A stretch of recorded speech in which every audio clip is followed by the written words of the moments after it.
আসসালামাইকুম। আমি হচ্ছে জুনায়েদ আহমেদ। আজকে এসএসসি 26 তোমাদের জন্য নিয়ে এসেছি পদার্থের গঠন, যেটা কিনা তোমাদের রসায়নের 3য় চ্যাপ্টার। এবং যেহেতু তোমাদের সিলেবাসটা একটু ছোট, তাই বলে এটা তোমাদের জন্য খুবই গুরুত্বপূর্ণ একটি চ্যাপ্টার। তো চলো আজকে প্রথম আমরা এটার বেসিক যে কথাবার্তাগুলো, যে বেসিক যে জিনিসগুলো জানা, এগুলো আমরা ওভারভিউ করবো, মানে একটু রিকল করবো। এরপর হচ্ছে কি আমরা প্র্যাকটিসে যাব। তো চলো আমরা এখানের মধ্যে শুরু করি। বিসমিল্লাহ। তো হচ্ছে প্রথম বেসিক প্লাস কনসেপ্ট, এই জিনিসটা বলার আগে এখানে হচ্ছে আমি কয়েকটা কথা বলে রাখি। সেটা হচ্ছে কি, এই অধ্যায়ে কোন জিনিসগুলো একটু গুরুত্বপূর্ণ। প্রথম হচ্ছে যে পরমাণুর মডেল সিকিউর জন্য,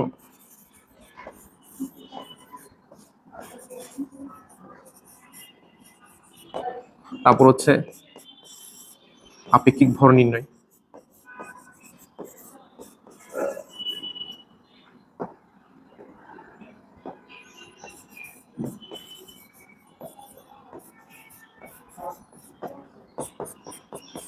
যেটা সবচেয়ে ইম্পর্টেন্ট টপিক এখানকার, সেটা হচ্ছে ইলেকট্রন বিন্যাস।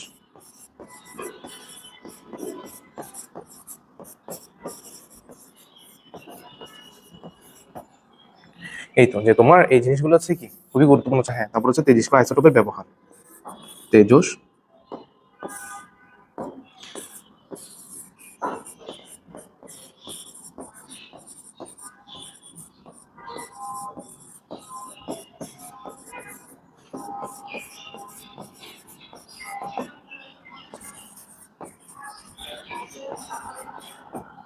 এগুলো হচ্ছে তোমার খুবই ইম্পর্টেন্ট ফর সিকিউ। ঠিক আছে, এগুলো হচ্ছে তোমাদের খুবই ইম্পর্টেন্ট টপিক ফর সিকিউ। আর যদি তুমি এরপর আমরা এমসিকিউর দিকে যাই,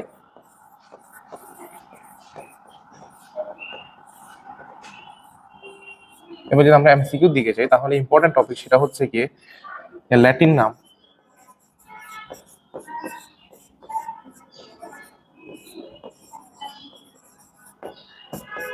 তারপর হচ্ছে কি যে তোমার তেজস্ক্রিয়,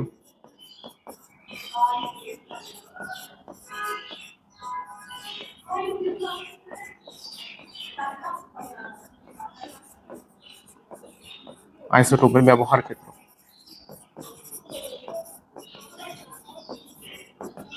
এগুলো হচ্ছে তোমার সিকিউর জন্য ইম্পর্টেন্ট টপিক, এগুলো হচ্ছে তোমার এমসিকিউর জন্য ইম্পর্টেন্ট টপিক। তো চলো এখন আর কথা না বেরিয়ে আমরা মূল পরে চলে আসি।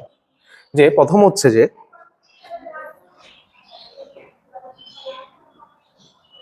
প্রথম যে টপিকটি এখানে প্রথমে পাবো, সেটি হচ্ছে কি প্রথমে পরমাণু কি জিনিস।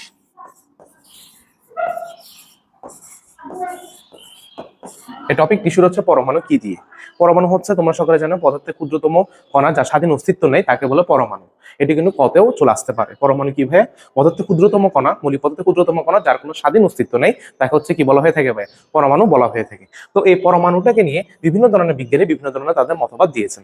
যেমন হচ্ছে কি যে আমরা শুরু থেকে জানি ডেমোক্রিটাস, এরিস্টটল, তারপর হচ্ছে কি রাদারফোর্ড পরমাণু মডেল, বোর পরমাণু মডেল, ডাল্টনের পরমাণু মতবাদ। হ্যাঁ, প্রথমে ডেমোক্রিটাস বলেন কি পরমাণু ছিল অবিভাজ্য কণা, পরে ডাল্টনে এর পক্ষে মতবাদ প্রদান করে, কিন্তু পরবর্তীতে রাদারফোর্ড বলেন যে না, আসলে পরমাণুর ভিতরে বিভিন্ন তিনি মডেল প্রস্তাব করেন।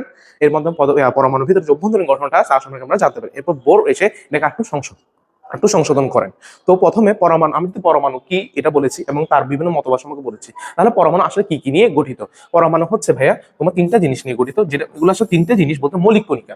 পরমাণুর মৌলিক কণিকা 3টি। পরমাণুর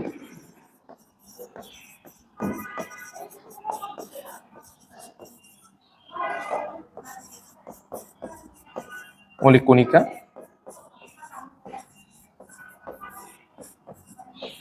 পরমাণু মৌলিক কণিকা হচ্ছে ভাই কতটি? 3টি। পরমাণু মৌলিক কণিকা 3টি। এটা কি? Proton,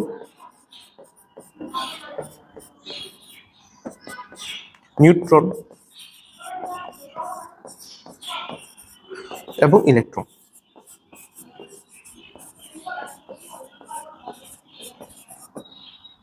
proton, neutron, electron. তাহলে প্রোটন হচ্ছে ধনাত্মক চার্জযুক্ত, পজিটিভ চার্জযুক্ত, এবং এই চার্জের মান হচ্ছে 1.6 ইন্টু 10⁻⁻19 কুলম, এবং তার ভর হচ্ছে 1.67 ইন্টু 10⁻27 কেজি, এবং তার যে আপেক্ষিক চার্জ আছে ওটা হচ্ছে +1, যেটা কিনা তোমরা সকলেই জানো। আর তার আপেক্ষিক ভর যদি আমি বলি, এর আপেক্ষিক ভর হচ্ছে 1। এগুলো কিন্তু এমসিকিউর জন্য খুবই ইম্পর্টেন্ট। হ্যাঁ, এমসিকিউ, ওগুলো কিন্তু এমসিকিউ তে চলে আসে। আমরা নিউট্রনের ক্ষেত্রে যদি যাই, নিউট্রন হচ্ছে চার্জহীন,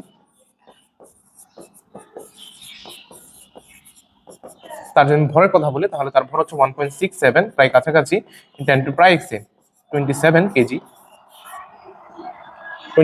এবং তার আপেক্ষিক ভর হচ্ছে +1 এবং তার আপেক্ষিক চার্জ হচ্ছে 0।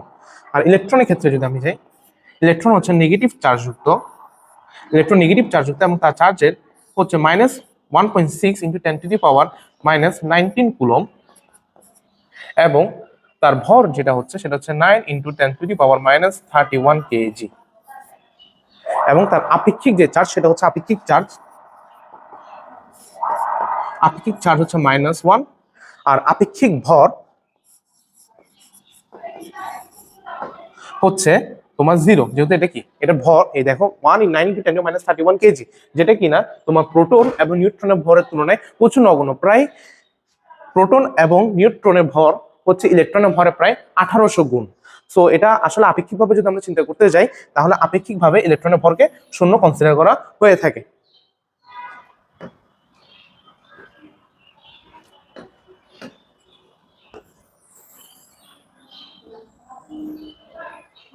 এবার চলে আসি আমরা পরমাণু মডেলে।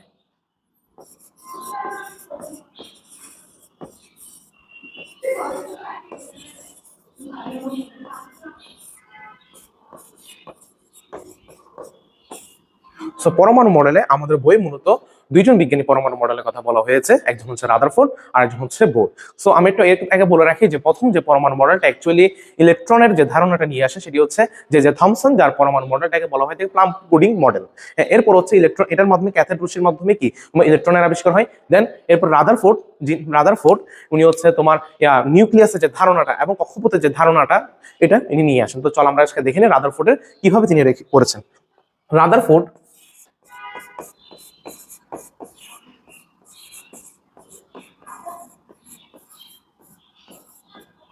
পরমাণু মডেল।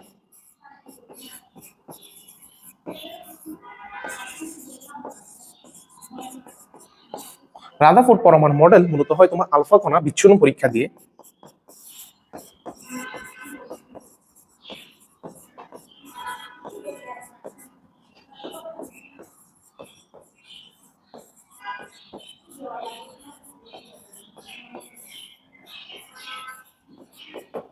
মূলত আলফা কণা বিচ্ছুরণ পরীক্ষা দিয়ে রাদারফোর্ড আর পরমাণু মডেলের ভিত্তিতে স্থাপন করেন। তাহলে রাদারফোর্ড পরমাণু মডেলের শিখার্যগুলো কি ছিল, মতবাদগুলো কি ছিল?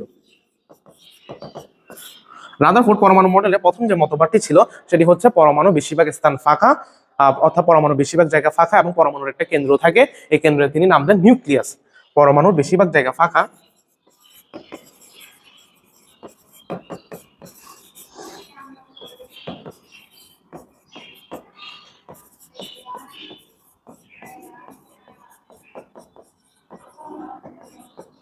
এবং এর কেন্দ্রে থাকে নিউক্লিয়াস।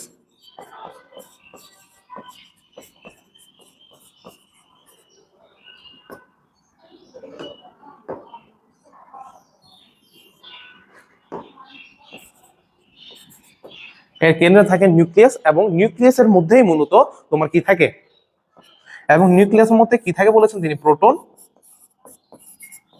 ও নিউট্রন থাকে।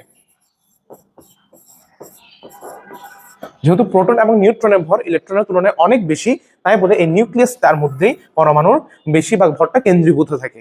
আর যেহেতু এখানে নিউট্রন চার্জহীন আর প্রোটন পজিটিভ চার্জযুক্ত, তাই বলে নিউক্লিয়াসও পজিটিভ চার্জযুক্ত। এরপর তিনি বলেন নিউক্লিয়াসে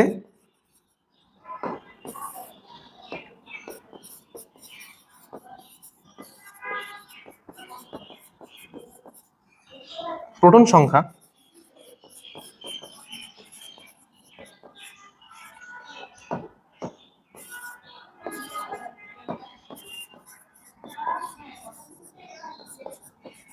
ও এর বাইরে ইলেকট্রন সংখ্যা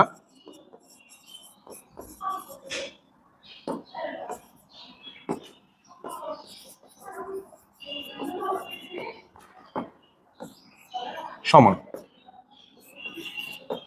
তিনি বলেন কি যে নিউক্লিয়াসে যে প্রোটন সংখ্যা রয়েছে, নিউক্লিয়াসের বাইরে যে ইলেকট্রন সংখ্যা রয়েছে এবং দুটোটি প্রোটন সংখ্যা এবং ইলেকট্রন সংখ্যা দুটোটি সমান।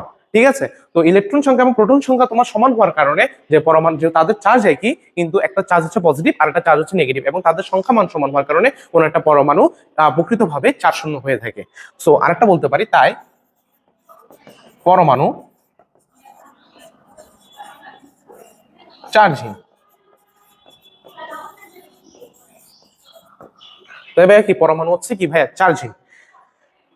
তার তার আরেকটি মতবাদ রয়েছে, সেটি হচ্ছে, আমি একটু উপরে লিখছি, এটা আমরা একটু দেখবে যে পরমাণু ইলেকট্রন গুলো কিভাবে থাকে। ইলেকট্রন তিনি বলেছেন সৌরজগতে যেভাবে গ্রহগুলো সূর্যকে কেন্দ্র করে ঘুরে, ঠিক ইলেকট্রন গুলো নিউক্লিয়াসকে কেন্দ্র করে ঘুরে।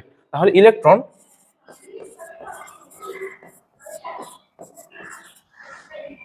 নিউক্লিয়াসকে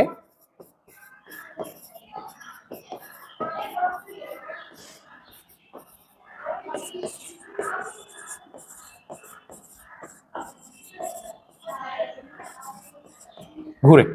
তাহলে তার যেহেতু তিনি ইলেকট্রন এবং নিউক্লিয়াসকে সৌরজগতের গ্রহ এবং সূর্যের সাথে তুলনা করেছেন, তাই বলে তার এই পরমাণু মডেলকে সৌরজগৎ মডেলও বলা হয়ে থাকে বা সোলার মডেলও বলা হয়ে থাকে। হ্যাঁ, এখন কথা হচ্ছে যে আসলে তার এই পরমাণু মডেলের সার্থকতাটা কোথায়। তার পরমাণু মডেলের যে সার্থকতা সেটা হচ্ছে তিনিই প্রথম, রাদারফোর্ডই প্রথম এই মতবাদ থেকে প্রথম নিউক্লিয়াসের ধারণা পাওয়া যায়।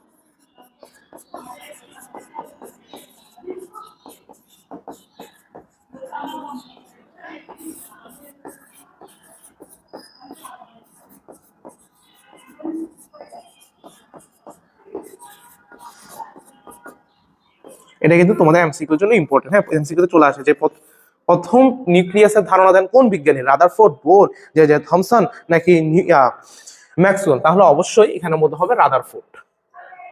এখন কথা হচ্ছে রাদারফোর্ড পরমাণু মডেল, কিন্তু তার পরমাণু মডেলে কিছু সীমাবদ্ধতা রয়েছে।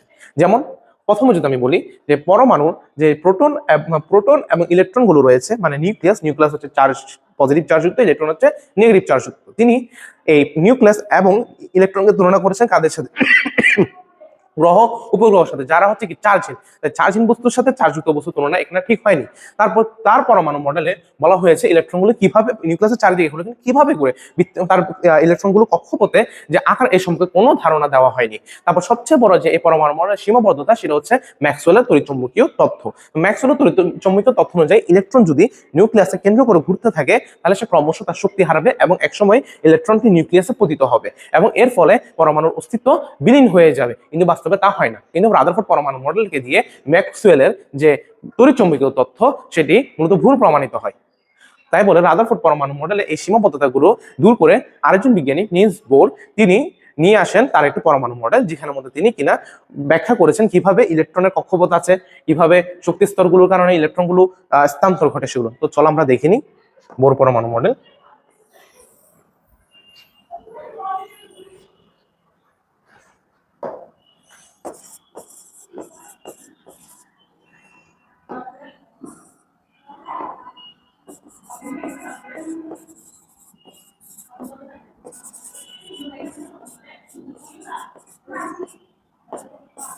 এখানে যে বোর পরমাণু মডেলটি রয়েছে, বোর পরমাণু মডেলে বিজ্ঞানী বোর বলেন যে না, ইলেকট্রন গুলো তোমার অন্য কোনোভাবে ঘুরতে পারবে না, কেবলমাত্র তোমার নিউক্লিয়াসের চারিদিকে অনুমোদিত বৃত্তাকার কক্ষপথে অনুমোদিত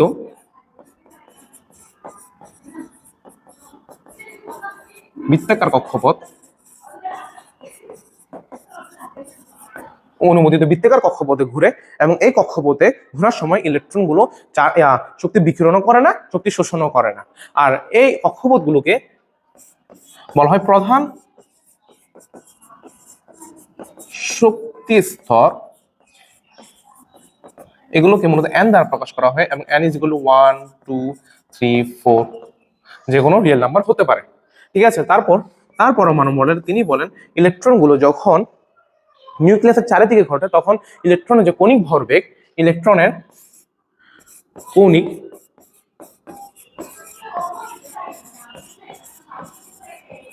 ভরবেগ L is equal to mvr is equal to nh twice pi। mvr কণিক ভরবেগ, L is equal to mvr is equal to nh divided by twice pi। তাহলে এখানে এন হচ্ছে ওই প্রধান শক্তি স্তর,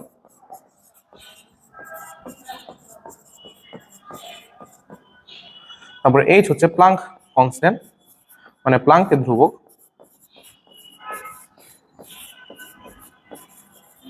ইকুয়ালস টু যার মানে 6.626 × 10⁻³ KG metre square per second. হ্যাঁ, এটা কিন্তু এককটা খুবই গুরুত্বপূর্ণ, এটার এককটা কিন্তু ভাইয়া খুবই গুরুত্বপূর্ণ, বিকজ এটা হচ্ছে কি তোমার এমসিকিউতে দিয়ে যে প্লাঙ্কের ধ্রুবকের একক কোনটি, নিচের কোনটি, তো এটা এমসিকিউতে দিয়ে দাও, আমরা সামনে দেখবো যে এটা আসলে এমসিকিউর জন্য খুবই গুরুত্বপূর্ণ। তারপর আরেকটি যে গুরুত্বপূর্ণ মতবাদ প্রদান করেন, তিনি বলেন যে ইলেকট্রনগুলো যখন উচ্চ শক্তি স্তর থেকে নিম্ন শক্তি স্তরে যাবে তখন সে শক্তি বিকিরণ করবে, এবং যখন সে নিম্ন শক্তি স্তর থেকে উচ্চ শক্তি স্তরে যাবে তখন সে শক্তি শোষণ করবে। মানে নিম্ন উচ্চ শক্তি স্তর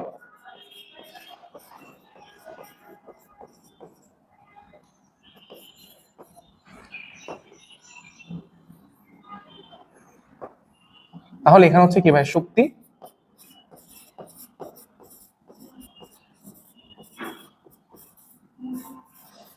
শোষণ।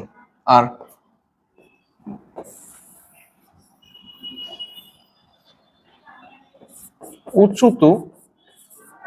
উঁচু থেকে নিম্ন শক্তি স্তরে আসলে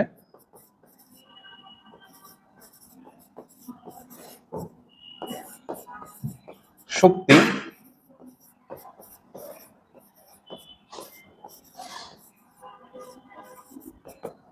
বিকিরণ করবে, এবং এবং তার বিকিরিত বা শোষিত শক্তির মান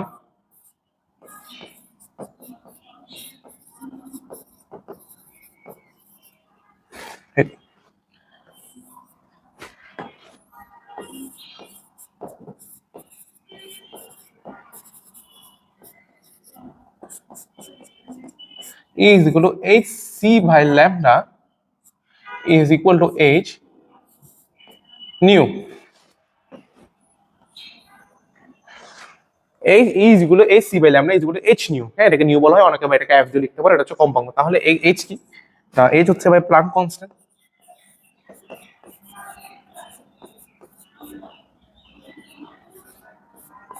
প্লাঙ্কের ধ্রুবক যার মান আমরা বলেছি কিছুক্ষণ আগে। c হচ্ছে তোমার আলোর বেগ,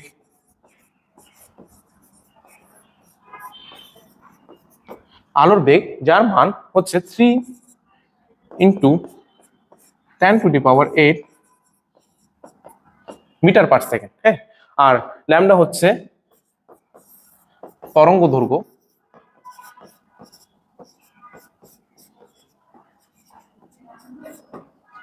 আর এটা হচ্ছে কম্পাঙ্ক।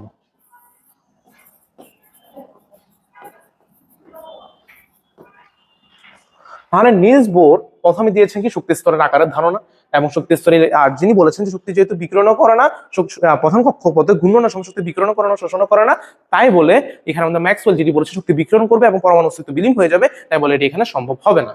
আর যে কণিক ভরবেগের যে সূত্রটা রয়েছে, এটা দিয়ে অনেক আমরা দেখবো সিকিউ কোয়েশ্চেন আসে, যে কণিক ভরবেগ সম্পর্কে তিনি ধারণা দিয়েছেন, তার প্লাঙ্কের ধ্রুবক সম্পর্কে তিনি ধারণা দিয়েছেন, তারপর হচ্ছে তিনি ইলেকট্রনগুলো শক্তি স্তর থেকে উচ্চ শক্তি স্তর থেকে নিম্ন শক্তি স্তরে কি হবে, নিম্ন শক্তি স্তর থেকে উচ্চ শক্তি স্তরে আসলে উচ্চ শক্তি স্তরে কি হবে, এবং শক্তি বিকিরণ বা কখন শক্তি শোষণ করবে, কখন শক্তি বিকিরণ করবে, এবং সেই শোষিত বা বিকিরিত শক্তির মান কিভাবে আমরা নির্ণয় করব, এই সবকিছুই তিনি বলে দিয়েছেন আমাদেরকে। যেহেতু তিনি আমাদেরকে বলে দিয়েছেন, তাই বলে তার পরমাণু মডেল থেকে একটি খুবই ভালো ধারণা পাওয়া যায় পরমাণু সম্পর্কিত। সো এখন যে কম্পারিজন করতে বলে যে রাদারফোর্ডের পরমাণু বেটার না বোরের পরমাণু বেটার, তাহলে অবশ্যই বোর পরমাণু মডেলটা বেটার হবে, বিকজ এখানে কক্ষপথে আকার ধারণা দিয়েছে, রাদারফোর্ডের পরমাণু আকার ধারণা দেয়নি। তারপর হচ্ছে এখানে আমাদের কণিক ভরবেগ সম্পর্কে বলা হয়েছে, আর বোরের পরমাণু মডেলে কিন্তু রাদারফোর্ড পরমাণু মডেলে কণিক ভরবেগ সম্পর্কে কোনো তথ্য দেওয়া হয়নি। তারপর হচ্ছে এখানের মধ্যে যে ইলেকট্রনগুলো উচ্চ শক্তি স্তর থেকে নিম্ন শক্তি স্তরে গেলে কি হবে, আবার নিম্ন শক্তি স্তর থেকে উচ্চ শক্তি স্তরে গেলে কি হবে, উচ্চ শক্তি স্তর থেকে নিম্ন শক্তি স্তরে আসলে কি হবে, এবং এখানে শক্তির বিকিরণ শোষণ এবং এর মান নির্ণয় করা সংক্রান্ত রাশি বোর পরমাণু মডেলে দেওয়া হলো, রাদারফোর্ড পরমাণু মডেলে এগুলো দেওয়া হয়নি। তারপর হচ্ছে বোর পরমাণু মডেল সম্পর্কে তোমার এক ইলেকট্রন বিশিষ্ট যেমন হাইড্রোজেন পরমাণুর সম্পর্কে জানা গেলে, মানে বিকিরণ, হ্যাঁ, যে বিকিরিত রশ্মি বের হবে সেটি সম্পর্কে জানা গেলেও রাদারফোর্ড পরমাণু মডেলে কিন্তু সেটি বলা হয়নি। সো তাই বলে বোর পরমাণু মডেল অবশ্যই রাদারফোর্ড পরমাণুর থেকে বেটার হবে। এটা কিন্তু তোমাদের সিকিউর, এটা খুবই গুরুত্বপূর্ণ কোয়েশ্চেন, যেটা কিন্তু তোমাদের উচ্চতর দক্ষতাতে দিয়ে থাকে। তো এবার আসি যে বোর পরমাণু মডেলে ভাই কোনো সীমাবদ্ধতা আছে নাকি? হ্যাঁ ভাই, অবশ্যই বোর পরমাণু মডেলের সীমাবদ্ধতা রয়েছে। এবং ভাই কি কি সীমাবদ্ধতা? যে বোর পরমাণু মডেলে যে প্রথম সীমাবদ্ধতা সেটা হচ্ছে আমাকে যদি বলতেই হয়, অবশ্যই সেটা হচ্ছে তোমার এখানের মধ্যে মূলত কিভাবে একটি ইলেকট্রন নিউক্লিয়াসের কক্ষপথে ঘুরে সেটি সম্পর্কে ধারণা দেওয়া হয়েছে। একাধিক কক্ষপথের ধারণা এখানে আমরা পাইনি। একাধিক কক্ষপথ থাকলে ইলেকট্রনগুলো কিভাবে বিন্যস্ত থাকবে সেই সম্পর্কে কিন্তু কোনো ধারণা দেওয়া হয়নি। বলছো তোমার সেকেন্ড, যে এখানের মধ্যে মূলত হাইড্রোজেন বা হাইড্রোজেন সদৃশ আয়নের, মানে এক ইলেকট্রন বিশিষ্ট আয়নের তোমার বর্ণালী ব্যাখ্যা করা গেলেও কিন্তু অন্যান্য যে তোমার একাধিক ইলেকট্রন বিশিষ্ট মৌলগুলো রয়েছে এদের বর্ণালী এখানে ব্যাখ্যা করা সম্ভব নয়। তারপর যে আরেকটি সীমাবদ্ধতা, সেটি হচ্ছে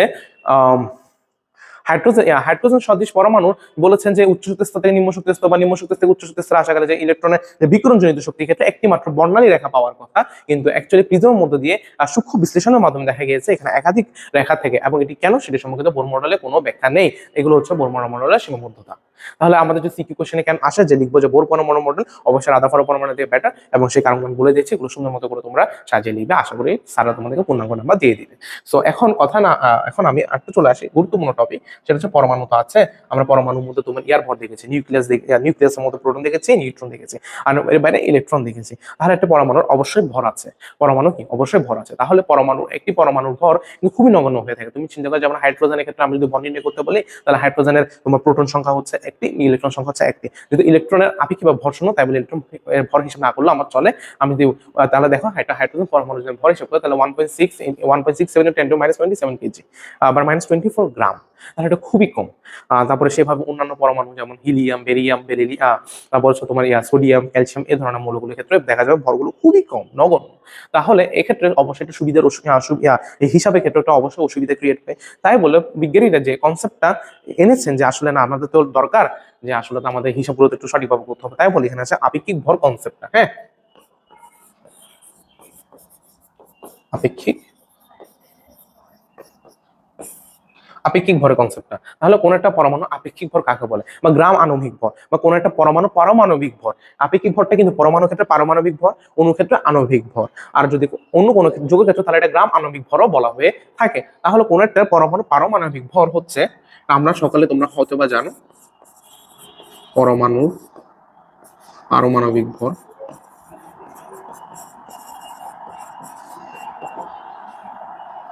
বা আচ্ছা এটা আমি আপেক্ষিক পারমাণবিক ভর লিখি। হ্যাঁ, আমি একটু আপেক্ষিকটা শর্টকাটে লিখলাম। আপেক্ষিক পারমাণবিক ভর ইজ ইকুয়াল টু একটি পরমাণুর ভর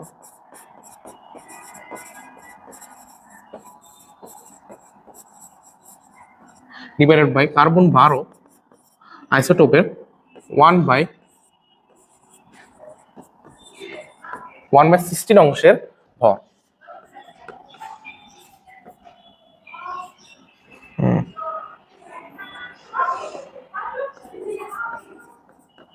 আর কার্বন 12 আইসোটোপের 1/16 অংশের মান হচ্ছে 1.66 × 10⁻27 কেজি। তাহলে কোন একটি পরমাণু যদি পারমাণবিক ভর বা আপেক্ষিক পারমাণবিক ভর জিজ্ঞেস করে, তাহলে বলবে কোন একটা মোলের একটি পরমাণবিক ভর পরমাণু ভর এবং কার্বন 12 আইসোটোপের 16/1 অংশের ভরের অনুপাত হচ্ছে উক্ত পরমাণুর আপেক্ষিক পারমাণবিক ভর। তাহলে এটা আমরা লিখে ফেলতে পারবো কতে। তারপর এখানের মধ্যে যদি আপেক্ষিক, এখানে আমি তোমাকে যদি আণবিক ভর দিই, আপেক্ষিক আণবিক ভর যদি হয়, আপেক্ষিক আণবিক ভর নির্ণয় করতে বলে, তাহলে এখানে আসবে তোমার অণুর ভর। যেমন আছে H2O, CO2, হ্যাঁ এগুলো হচ্ছে কি যৌগ, তো তাই এগুলো কি অণু হিসেবে থাকে। বা হচ্ছে তোমার N2O2, এগুলো হচ্ছে কি অণু হিসেবে আছে। ঠিক আছে, তো অণু হিসেবে যখন আছে, তাহলে যদি আপেক্ষিক আণবিক ভর নির্ণয় করতে বলে, তাহলে অবশ্যই এখানে কি হবে ভাই, একটি অণুর ভর ডিভাইড বাই কার্বন 12 আইসোটোপের 1/12 অংশের ভর হচ্ছে আপেক্ষিক আণবিক ভর। এটা সম্পর্কে হচ্ছে কি আমরা কিছু সিকিউ সলভ করব পরবর্তীতে। সো চলো আমরা দেখে নিই যে এখন আপেক্ষিক ভর তো শেষ, এখানে আমাদের যে সবচেয়ে ইম্পর্টেন্ট টপিক, আচ্ছা এখানে মধ্যে আরেকটা লিখি, সেটা হচ্ছে আইসোটোপ কাকে বলে। চলো একটু আমরা দেখি না আইসোটোপ জিনিসটা কি।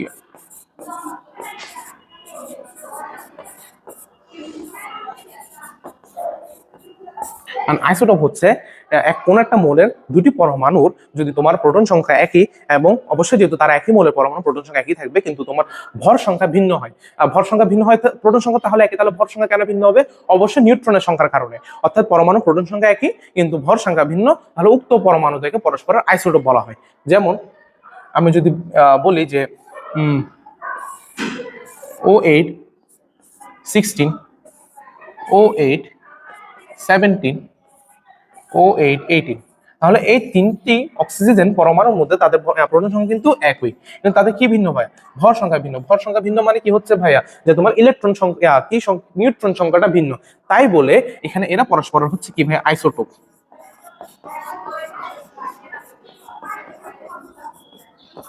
কিছুক্ষণ আগে যে আপেক্ষিক ভর নির্ণয়টা দেখিয়েছিলাম সেখানে মতো আমরা আইসোটোপের কথা আলোচনা করিনি, কিন্তু এখানে দেখো ভাই অক্সিজেনে তোমার 3টা আইসোটোপ আছে।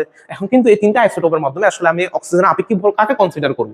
তো এই ক্ষেত্রে যে সকল পরমাণুর ক্ষেত্রে আইসোটোপ বিদ্যমান তাদের ক্ষেত্রে মূলত তোমার আইসোটোপে যে আপেক্ষিক পারমাণবিক ভর নির্ণয় করা হয়, তাহলে সেটা সূত্রটা আমরা একটু দেখে নিই। মনে করো কোনো একটা এক্স পরমাণু আছে আমার কাছে, তার প্রোটন সংখ্যা হচ্ছে প্রোটন সংখ্যা তো আমরা মনে করলাম সাপোজ এ, এবং তার ভর সংখ্যা হচ্ছে পি। তার আরেকটা আইসোটোপ এক্স, এটা প্রোটন সংখ্যা এবং হচ্ছে ভর সংখ্যা তার হচ্ছে কিউ, এবং সে পরিমাণ প্রকৃতিতে m% বিদ্যমান আছে, এবং সে প্রকৃতিতে n% বিদ্যমান আছে।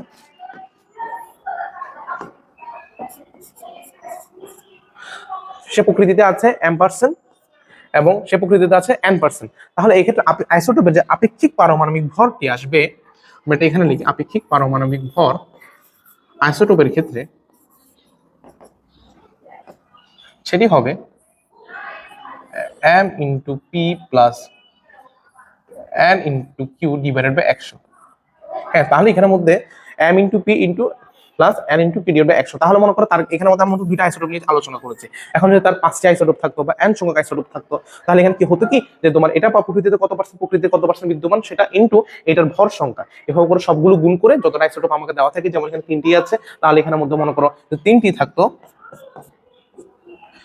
এক্স এ, এখানের মধ্যে আছে কত আর, এবং সে পরিমাণে মনে করো এম এন, মনে করে সাপোজ ও প্রকৃতিতে আছে তোমার B%, প্রকৃতিতে আছে সে B%, তাহলে ওই পার্সেন্টেজটা plus B into R divided by 100।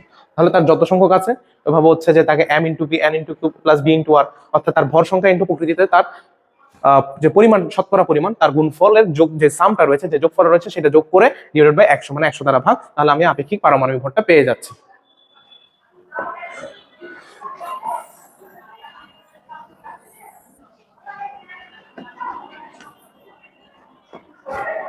তাহলে এবার চলে আসি যে আপেক্ষিক পারমাণবিক কনসেপ্ট শেষ, পরমাণু মডেল শেষ। এবার যে আপেক্ষিক আইসোটোপে কিভাবে আপেক্ষিক পরমাণু ভর নির্ণয় করবে সেটিও শেষ। এবার এই চ্যাপ্টারের সবচেয়ে ইম্পর্টেন্ট টপিক ইলেকট্রন বিন্যাস, যেটা থেকে অবশ্যই কোশ্চেন আসবেই আসবে।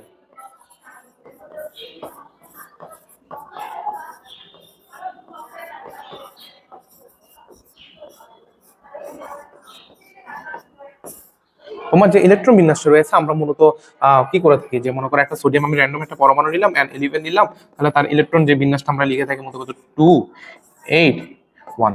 কিন্তু আমি যদি পটাশিয়ামের ক্ষেত্রে লক্ষ্য করি, পটাশিয়ামের ক্ষেত্রে যদি আমরা লক্ষ্য করি তাহলে 2 8, পটাশিয়াম হচ্ছে 90, তাহলে 10, তাহলে 18 প্লাস 1। পটাশিয়ামের ইলেকট্রন বিন্যাসটা হয় এরকম।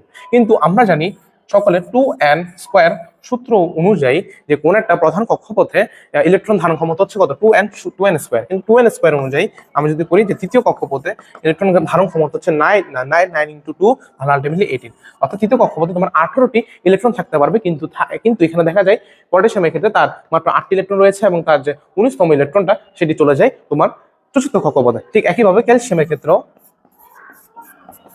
2882, এবং তার ক্ষেত্রে তার তৃতীয় কক্ষপথে থাকে মূলত 8টি ইলেকট্রন, এবং তার যে 19 এবং 20তম ইলেকট্রনটি সেটি চলে যায় কোথায় ভাইয়া, যে তোমার চতুর্থ কক্ষপথে চলে যায়। তাহলে এমনটি কেন হচ্ছে, ইলেকট্রন বিন্যাস এমন ব্যতিক্রম কেন লক্ষ্য করা যাচ্ছে? 2n সূত্র অনুযায়ী কি তাদের হচ্ছে না? তাহলে তার জন্য রয়েছে তোমার আফ বাউন্ডিটি।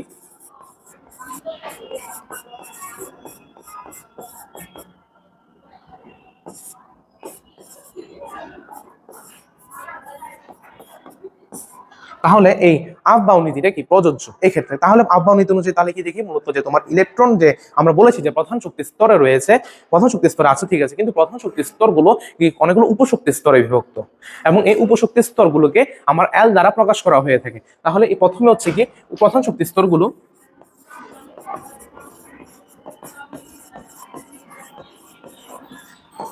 কোথায় বিভক্ত ভাই? উপশক্তি স্তরে বিভক্ত।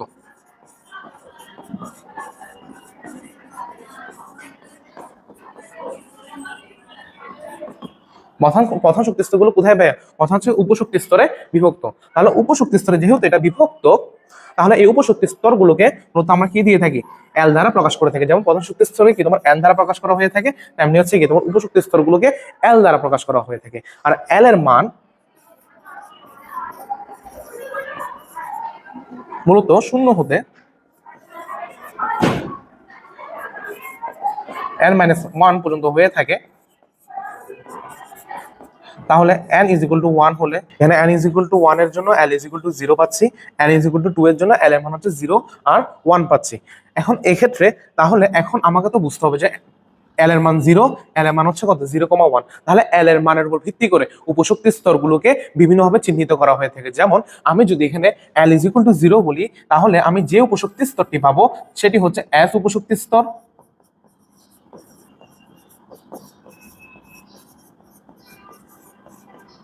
আর আমি l = 1 এর জন্য যে উপশক্তি স্তরটা পাবো সেটা হচ্ছে sp উপশক্তি স্তর।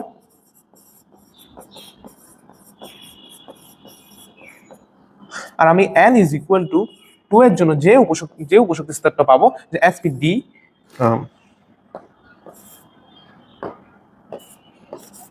d উপশক্তি স্তর।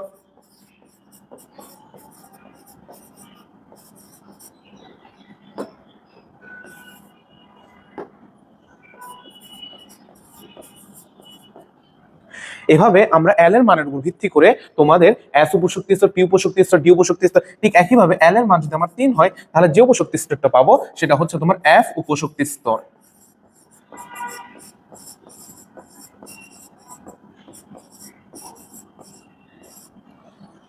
ঠিক আছে বন্ধুরা, তাহলে এখানে l = 2 এর জন্য f উপশক্তি স্তর পাচ্ছি। তাহলে এভাবে মূলত এই এসপিডিএফ এই উপশক্তি স্তরগুলোর শক্তির মানের উপর নির্ভর করে যে কোন উপশক্তি স্তরের শক্তি বেশি, কোন উপশক্তি স্তরের শক্তি কম, যেমন 1s উপশক্তি স্তরের জন্য শক্তি কেমন, 2s উপশক্তি স্তরের জন্য শক্তি কেমন, এই শক্তি মানের উপর নির্ভর করে মতো ইলেকট্রনগুলো তোমার এই উপশক্তি স্তরগুলোতে প্রবেশ করে থাকে। তাহলে আফবাও নীতির যে মেইন কনসেপ্ট সেটা হচ্ছে ইলেকট্রন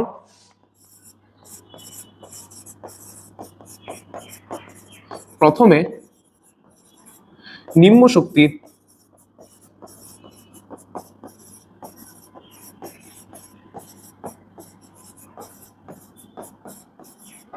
উপশক্তি স্তরে যাবে এবং পরে উচ্চ শক্তির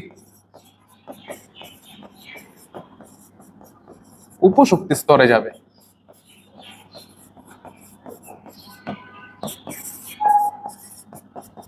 এটা হচ্ছে আমাদের আফবাও নীতির মেইন কনসেপ্ট। তাহলে এবার হচ্ছে ভাইয়া যে আমরা উপশক্তি স্তরগুলোর একটু শক্তিগুলো নির্ণয় দেখে ফেলি। আমরা সকলে জানি উপশক্তি স্তরগুলো শক্তির মান, উপশক্তি স্তরের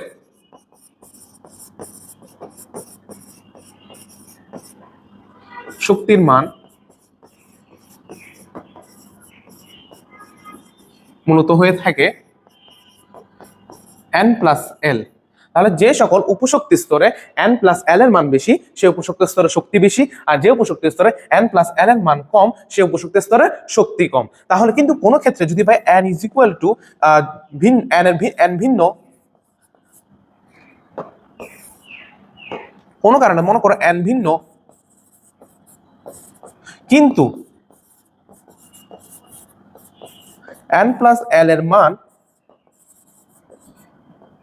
একই, কোন উপশক্তি স্তর শক্তি নির্ণয় করার ক্ষেত্রে যদি n ভিন্ন হয় কিন্তু n+l এর মান একই হয়, তবে যে উপশক্তি স্তরের n এর মান বেশি সেটা হলো উচ্চ শক্তির উপশক্তি স্তর, আর যে উপশক্তি স্তরে n এর মান কম সেটা হচ্ছে নিম্ন শক্তির উপশক্তি স্তর। তাহলে আমরা এবার দেখে নিই যে এবার আমরা একটু উপশক্তি স্তরের শক্তির ক্রমগুলো দেখে নিই। তাহলে প্রথমে আমি যদি বলি যে n = 1 এর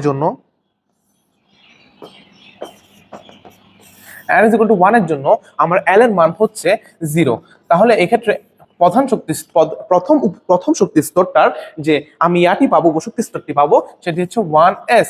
ঠিক একইভাবে n = 2 এর জন্য আমি l এর দুটি মান পেয়ে থাকি, সেটা হচ্ছে 0,1। তাহলে আলটিমেটলি l = 0 এর জন্য s উপশক্তি স্তর, l = 1 এর জন্য p উপশক্তি স্তর। তাহলে দ্বিতীয় শক্তি স্তরে আমরা উপশক্তি স্তর দুটি পাই 2s এবং twice p। ঠিক আছে, এভাবে মূলত আমরা শক্তি স্তরগুলো নির্ণয় করে থাকি। তাহলে এখানে একটা উদাহরণমূলক প্রশ্ন হয়ে থাকে যে ঠিক n = 3 এর জন্য আমার 0,1,2 আমরা 3টি এল এর মান পেয়ে থাকি এবং সেই সাথে উপশক্তি স্তর হয় আমার 3s, উপশক্তির স্তর হয় 3s, 3p, 3d। ঠিক এখানে একটা অনুধাবন প্রশ্ন তোমরা সচরাচর দেখেই থাকবে, যেটি কিনা এই অধ্যায়টি থেকে অনুধাবন প্রশ্ন হবে এবং এটি হবে না, এটি কখনো আমরা দেখিনি, যে বলবে যে তোমার 3d উপশক্তি স্তর সম্ভব হলেও 2d উপশক্তি স্তর কেন সম্ভব নয়।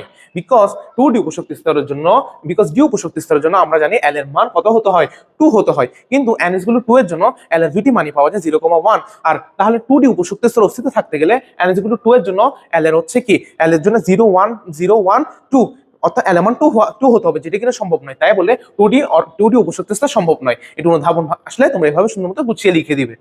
এবার একটা আমরা দেখি যে উপশক্তি স্তরগুলো একটু ক্রমটা আমরা একটু ছন্দভাবে দেখে নিই, যেটি তোমাদের বইতে আছে 1s 2p, thrice s thrice p, thrice d, 4s 4p, 4d, 4f, 5s 5p, 5d, 6s 6p, 7s, 5f, 6d, 7p,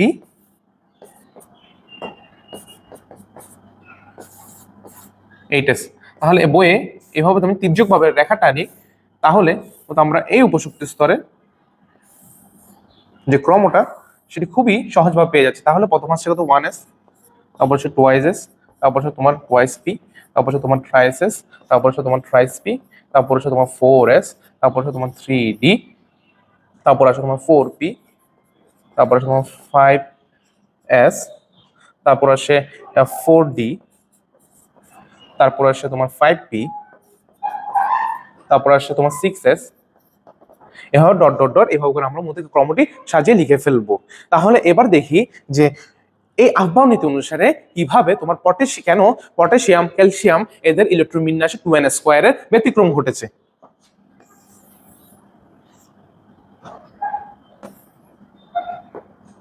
তাহলে দেখো পটাশিয়ামের ক্ষেত্রে যে ইলেকট্রন বিন্যাসটা আমরা দেখেছি 1, 2, 8, 8, 1। হ্যাঁ, তাহলে আমি যখন উপশক্তি স্তর অনুযায়ী পটাশিয়ামের ইলেকট্রন বিন্যাস করতে যাই, তাহলে এটি হচ্ছে নিম্নরূপ 1s2।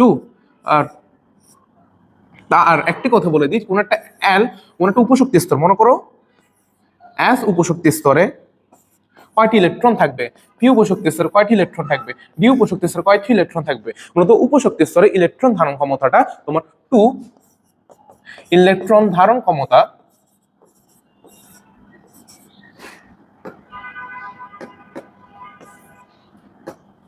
ইলেকট্রন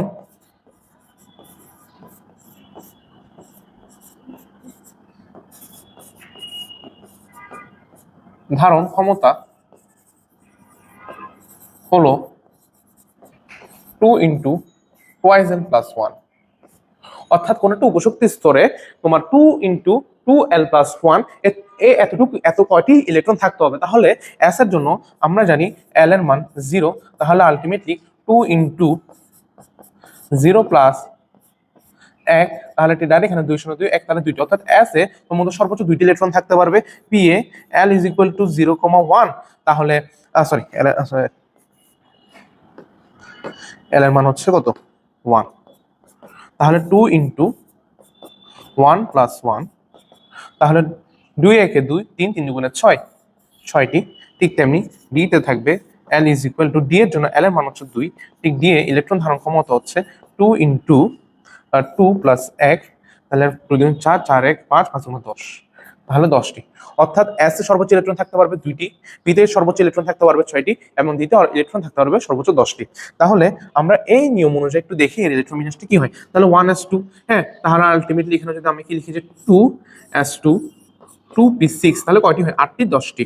তাহলে thrice 12টি, thrice p 18টি। এবার এই নিয়ম অনুযায়ী তোমার ইলেকট্রন যেহেতু ধারণ ক্ষমতা তৃতীয় শক্তি স্তর 18টি, এটির আমাদের সাধারণ শীত ইলেকট্রন বিন্যাস হওয়ার কথা ছিল কত, যে 3d1, কিন্তু এটি ভুল ইলেকট্রন বিন্যাস। প্রকৃত ইলেকট্রন বিন্যাস হচ্ছে 2s2 twice p6 thrice s2 thrice p6 3d0 3d তে 0 4s1। এখন কেন ইলেকট্রন 3D তে না গিয়ে কেন 4s এ গিয়েছে, এক্ষেত্রে এটি তোমাদের মতো অনুধাবন বলো তারপরে তোমার উচ্চতর দক্ষতা বলো চলে আসতে পারে। তাহলে তুমি বলবে যেহেতু 3D এর শক্তি হচ্ছে n ইজ ইকুয়াল টু 3, ঠিক তেমনি d এর জন্য l এর মান হচ্ছে 2, তাহলে 3D এর শক্তির মান 3 প্লাস 2 ইজ ইকুয়াল টু 5, আর 4s এর ক্ষেত্রে n is equal to 4, s is equal to 0, তাহলে শক্তির মান হচ্ছে n প্লাস l, তাহলে 4 প্লাস 0 ইজ ইকুয়াল টু 4। তাহলে 3D এর শক্তির ক্ষেত্রে 3D গ্রেটার দেন 4s, যেহেতু ইলেকট্রন প্রথমে নিম্ন শক্তির উপশক্তির স্তরে প্রবেশ করে, তাই বলে প্রথমে পটাশিয়ামের ক্ষেত্রে ইলেকট্রন 4s উপশক্তির স্তরে প্রবেশ করে, তারপর তাই বলে ইলেকট্রন 3D অরবিটাল 3D উপশক্তির স্তরে প্রবেশ করে না।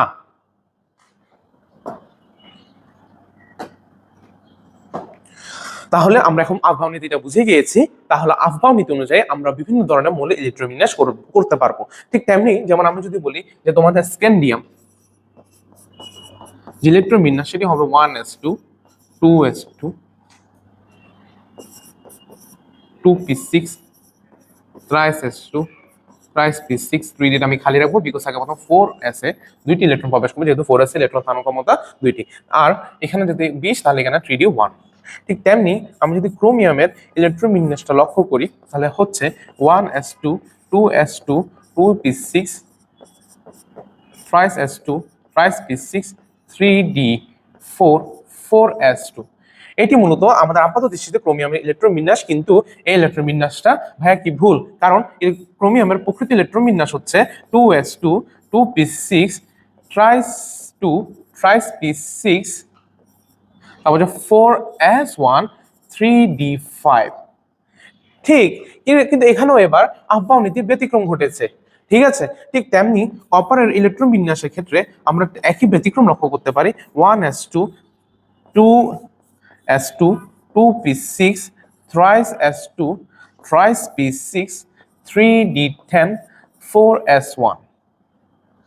এখানের মধ্যে মূলত কথা হচ্ছে 3d9 4s2 হওয়ার কথা ছিল, কিন্তু হয়েছে কত 3d9 এবং 4s1। কারণ আমরা জানি যে এটা তোমাদেরকে বলতে পারে যে অনুধাবন বলো এবং উচ্চতর দক্ষতা বলো প্রয়োগমূলক প্রশ্ন বলো, যে এখানে উপরোক্ত তোমাকে কয়েকটা মূল্য দিয়ে দিল, যেমন স্ক্যান্ডিয়াম, তারপর তোমাকে দিয়ে দিল ক্যালসিয়াম, তারপর তোমার ক্রোমিয়াম, তারপর তোমাকে দিল কপার। হ্যাঁ, এদেরকে দিয়ে তোমাকে বলা হলো যে এদের মধ্যে কোন ইলেকট্রন বিন্যাসের স্বাভাবিক নিয়মটা মানে কিনা, যে আফবাও নীতি মেনে চলে কিনা, কিন্তু দেখা যাবে ক্রোমিয়াম এবং কপারের যে ইলেকট্রন বিন্যাস সেটি মূলত ব্যতিক্রম, এবং বলবে কেন ব্যতিক্রম তা ব্যাখ্যা করো। তাহলে চলো আমরা দেখে নিই। প্রথমে আমরা ইলেকট্রন বিন্যাস লিখবো, লিখে বলবো যে ইলেকট্রন বিন্যাস এরকম হওয়ার কথা ছিল 3d10 3d9 4s2, কিন্তু হবে এরকম। এটা ইলেকট্রন বিন্যাস হওয়ার কথা ছিল এটি, কিন্তু প্রকৃতপক্ষে ইলেকট্রন বিন্যাস হচ্ছে এরকম। কারণ আমরা জানি অর্ধপূর্ণ ও পূর্ণ উপশক্তি স্তরগুলো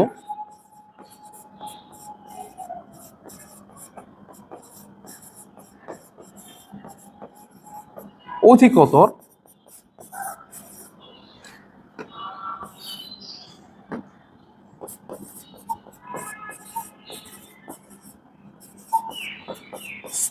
স্থিতিশীল।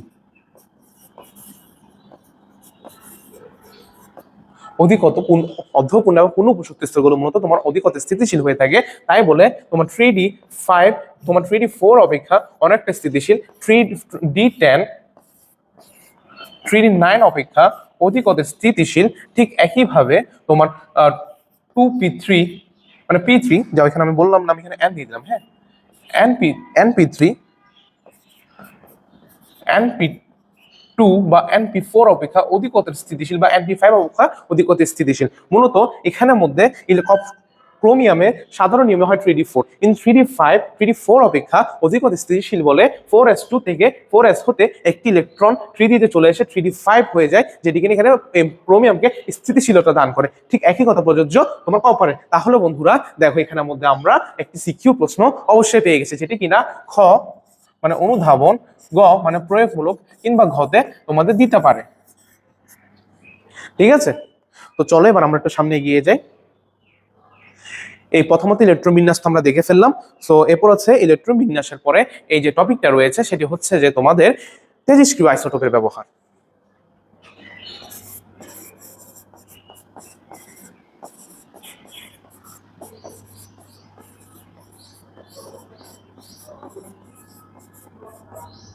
এটা মন দেখা যাবে না।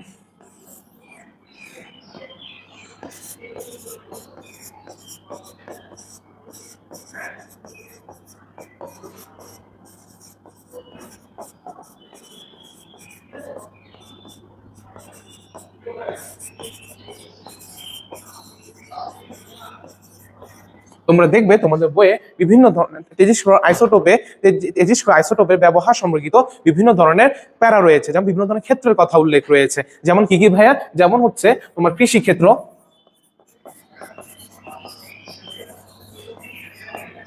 চিকিৎসা ক্ষেত্র,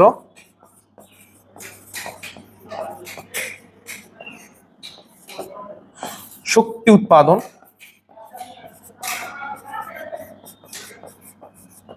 এই কয়েক ক্ষেত্রের কথা তোমাদের মতো উল্লেখ রয়েছে। চিকিৎসা ক্ষেত্রে মূলত তোমার রক্তের লিউকেমিয়া ক্যান্সার, তারপর হচ্ছে তোমার টিউমারের উপস্থিতি নয় টেকনেসিয়াম-99, তারপর হচ্ছে তোমার থাইরয়েড চিকিৎসা কোবাল্ট-60, তারপর হচ্ছে রক্তের লিউকেমিয়া চিকিৎসা P32, এই ধরনের আইসোটোপ ব্যবহার করা হয়ে থাকে। ঠিক তেমনি কৃষিক্ষেত্রে তোমার যে কোনো একটা তেজস্ক্রিয় রশ্মি নিঃসরণের মাধ্যমে বর্তমানে কীটনাশক ব্যবহার না করেই তোমার কীটপতঙ্গগুলো দমন করা যাচ্ছে, যেখানে পরিবেশ দূষণ হার কমে আসছে। সেছাড়া গাগার মূলার কাউন্টারের মাধ্যমে তোমার ফলনের যে অবস্থাটা ওটা যাচাই করা যাচ্ছে, জমিতে কতটুকু পরিমাণ সার দরকার সে নির্ণয় করা সম্ভব হচ্ছে। তাই বলো তোমরা মেন বই থেকে এই প্যারাগুলো বা এই ক্ষেত্রগুলো সম্পর্কে যে প্যারাটি রয়েছে সেটা একটু দেখে নেবে, এবং এটি কিন্তু সিকিউতে অবশ্যই আসবে এবং তোমরা সেটা সেখান থেকে লিখে দিবে। আশা করি তোমরা ব্যাপারটা বুঝতে পেরেছো। তো আলটিমেটলি আমরা তো একটা কনসেপ্টের ওভারভিউ দেখলাম। তো চলো সবচেয়ে বেশি যেটি দরকার সেটা প্র্যাকটিস। চলো আজ আমরা একটু বহু নির্বাচনী প্রশ্নগুলো প্র্যাকটিস করে আসি। তারপর হচ্ছে লিউকেমিয়া রোগের চিকিৎসা কোন আইসোটোপটি ব্যবহার করা হয়? ভাইয়া P32, যে তোমাদের কিছুক্ষণ আগে বলেছে মেন বইয়ের একটা গুরুত্বপূর্ণ এমসিকিউ, এবং এই অধ্যায়টা এমসিকিউর জন্য খুবই গুরুত্বপূর্ণ। সিউ এর ইলেকট্রন বিন্যাসে কোনটি সুস্থিত অবস্থা? যে এখানে দেখো ভাইয়া তোমাদের এখানে 3D8 4s2 3D10 4s2 3D7 4s2 3D6 4s2 copper 29, electron বিন্যাসে কোনটি সুস্থিত অবস্থা? 3D10 4s2 3D, হ্যাঁ যে অবশ্যই এখানে দেখো যে এখানে মধ্যে প্রিন্টিং মিস্টেক। আচ্ছা, প্রিন্টিং মিস্টেক। স্ক্যান্ডিয়ামের ক্ষেত্রে তৃতীয় শেলে কতটি ইলেকট্রন রয়েছে? তো চলো আমরা দেখে নিই। আমরা জানি স্ক্যান্ডিয়ামের ইলেকট্রন বিন্যাস কেন 1s2 2s2 2s2, তারপর হচ্ছে 2p6, তারপর হচ্ছে thrice s2 thrice p6 3d1 4s2। তাহলে এখানে দেখো তৃতীয় শেল হচ্ছে 3 n = 3 এর জন্য, তাহলে 2 + 6 + 1 8 = 9, 9টি এখানে রয়েছে, তাহলে অ্যান্সার হচ্ছে ডি। তারপর 3D5 n+1 s1 ইলেকট্রন বিন্যাসের নিয়ম মেনে চলে নিচের কোনটি? অবশ্যই, যেহেতু এখানে আমরা অবশ্যই কপার না, কপারটা হচ্ছে ভাইয়া 3D10 4s1। হ্যাঁ, তারপর ক্রোমিয়ামের ক্ষেত্রে অবশ্যই 3D5 4s1, তাহলে এখানে অবশ্যই ক্রোমিয়াম হচ্ছে অ্যান্সার। তারপর ভ্যানাডিয়ামে m শক্তি স্তর আমরা জানি K L M N, তাহলে m হচ্ছে n = 3 ভাইয়া। m এর জন্য কি n = 3 ভাইয়া। তাহলে এখানের মধ্যে যদি আমরা যাই, তাহলে এটা ইলেকট্রন বিন্যাস আমরা যদি যাই ভ্যানাডিয়ামের VC ইলেকট্রন বিন্যাস 23 2s2 2p6 thrice s2 thrice p6 3d, আমি এখানে রাখলাম 4s2, তাহলে এখানে হয় কত 20টা, তাহলে এখানে থাকবে 3টি। তাহলে এখানে একটু দেখে আমরা যোগ করে 2 + 6 + 3, তাহলে আলটিমেটলি 11, তাহলে এখানে হচ্ছে কি 11 নাম্বার অ্যান্সার। তাহলে হার্টের পেসমেকার বসাতে নিচে কোনটি ব্যবহৃত হয়? তাহলে এখানের মধ্যে হচ্ছে এটা হচ্ছে তোমাদের, আমি বলে থাকি তোমাদের বইয়ে মূলত এই এমসিকিউটি নেই বা এটি সম্পর্কে কোনো কথা নেই, কিন্তু এই এমসিকিউটা তোমার Chittagong board, Barisal board, Rajshahi board, এই 3টা বোর্ডে 2016 সালে এসেছিল। তাই বলে আমি একটু ইনক্লুড করে রাখলাম, যদি বোর্ড কোশ্চেন রিপিট হয় এটি চলে আসতে পারে, কিন্তু মেন বইয়ে এর উত্তরটি নেই, মানে মেন বইয়ে এই সম্পর্কিত কোনো ইনফরমেশন নেই। তারপর কোন মৌলের পরমাণুতে নিউট্রন নেই? বা এটা সুন্দর অ্যান্সার হচ্ছে হাইড্রোজেন। মানব দেহে টিউমার উপস্থিতি নির্ণয়ে এই যে কোনটি ব্যবহৃত হয়? হচ্ছে তোমার টেকনেসিয়াম-99, বিকজ কোবাল্ট-60 হচ্ছে তোমার থাইরয়েড চিকিৎসা ব্যবহৃত হয়, এটা হচ্ছে রক্তের লিউকোমিয়া বা রক্তের ক্যান্সার। হ্যাঁ,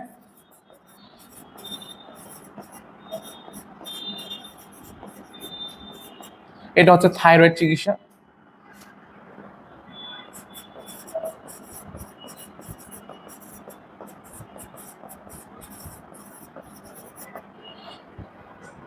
উপস্থিতি নির্ণয় এই টেকনিসিয়াম 1990 ব্যবহার করা হয়ে থাকে। এই লাইনটি মূলত যে তোমাদের মেন বয়ে যাবে টপিকটা খুলবে এবং দেখবে এটাই হচ্ছে প্রথম লাইন সেখানের। তারপর ক্যালসিয়াম মৌলের কোন ইলেকট্রন বিন্যাসে শক্তি স্তর কোন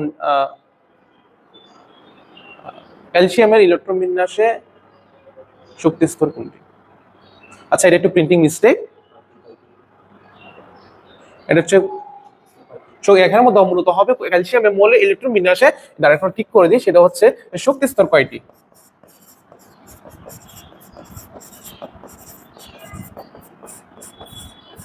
হ্যাঁ, এটা হচ্ছে ইলেকট্রন বিন্যাসের শক্তি স্তর কয়টি। তাহলে ক্যালসিয়ামের যে ইলেকট্রন বিন্যাসটা রয়েছে সেটা হচ্ছে 1s2 calcium 20, 2s2 3s2 3sp6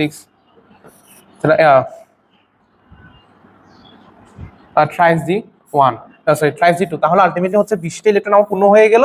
তাহলে এখানের মধ্যে কি, এখানের মধ্যে মতো তিনটি ইলেকট্রন, তাহলে এখানের মধ্যে উপশক্তি স্তর কয়টি হচ্ছে? 3টি। হ্যাঁ, কিন্তু ভাইয়া আসল উত্তরটা ভুল, কারণ এখানে মধ্যে আমরা জানি 3d শক্তি স্তরের শক্তিটা 4s হতে বেশি, তাই বলে ইলেকট্রন 3d তে না গিয়ে কোথায় যাবে ভাইয়া? 4s এ যাবে। তাহলে 3d তে ইলেকট্রন সংখ্যা হচ্ছে 0 এবং এটা 4s2, তাই বলে এখানে ইলেকট্রন শক্তি স্তর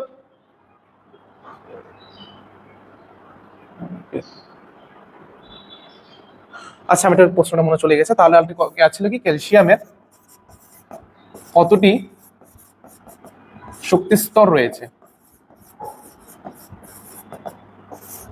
বা ইলেকট্রন বিন্যাসের শক্তি স্তর কয়টি? হ্যাঁ, এরকম টাইপের একটা প্রশ্ন ছিল। তাহলে আলটিমেটলি এখানে 3d যেহেতু 4s থেকে শক্তির ক্ষেত্রে বেশি, তাই ইলেকট্রন 4s এ যায়। তাহলে আলটিমেটলি এখানে 4টি উপশক্তি স্তর রয়েছে এবং এমসিকিউর অ্যান্সার হবে 4টি। তারপর n-1 d10 4ns1 ইলেকট্রন বিন্যাসের নিয়ম মেনে চলে কোন মৌলটি? দেখি তো ভাইয়া কোন মৌলটি। না, FD ক্ষেত্রে তো আমরা জানি যে 3d6 4s2, জিঙ্কের ক্ষেত্রে হচ্ছে 3d10 4s2, কপার ক্রোমিয়ামের ক্ষেত্রে কি ভাইয়া? 3d5 4s1। হ্যাঁ, 3d5 4s1। এখন ক্রোমিয়ামের ক্ষেত্রে দেখি তো 3d10 4s1। তাহলে এখানের মধ্যে n ইকুয়াল যদি আমি 4 ধরি, তাহলে n-1 হচ্ছে 3, তাহলে n হচ্ছে 4, তাহলে আলটিমেটলি এখানে आंसरটা হচ্ছে কি, যে তোমার কপার। তারপর নিচের কোন ইলেকট্রন বিন্যাস অধিকতর স্থিতিশীল? তাহলে আমরা সকলে জানি পূর্ণ, এটা হবে आंसर হবে এ নাম্বার आंसरটি। তারপর কপারে n কক্ষপথে কয়টি ইলেকট্রন রয়েছে? আচ্ছা, ঠিক আছে, তাহলে আমরা আবার বলি k l m n, অর্থাৎ চতুর্থ কক্ষপথে। তাহলে আলটিমেটলি আমরা জানি 3d, যেহেতু আগে আমরা দেখেছি 3d10 4s1, তাই বলে এখানে একটি ইলেকট্রন রয়েছে। आंसर হচ্ছে ডি। তারপর কোন অরবিটালে ইলেকট্রন আগে প্রবেশ করবে? তাহলে এখানে মধ্যে মূলত আমরা সকলে দেখতে পাচ্ছি যে 4s 3d 3p 4p 5s। মূলত 3d এর শক্তি স্তর হচ্ছে এখানে 5, এটি শক্তি স্তর হচ্ছে তোমার 4, এটি শক্তি স্তর হচ্ছে তোমার 5, এটি শক্তি স্তর হচ্ছে তোমার 5। 3d, হ্যাঁ ঠিক আছে, 5 প্রত্যেকটি শক্তি, কিন্তু এখানে সবচেয়ে শক্তি কম কার ভাই? 4s, তাহলে অবশ্যই ইলেকট্রন 4s আগে প্রবেশ করবে। এবার আসি যে এক্স এর ক্ষেত্রে প্রতীকটা হচ্ছে কোবাল্ট। না ভাইয়া, এখানে কখনো কোবাল্ট হবে না, বিকজ 24-এ যে পারমাণবিক সংখ্যা বিশিষ্ট যৌগটি সেটা আমাদের এখন খুবই পরিচিত, যে কিনা ব্যতিক্রম, সেটি হচ্ছে কি ক্রোমিয়াম। আচ্ছা, এটা একটু সুন্দর করে লিখি।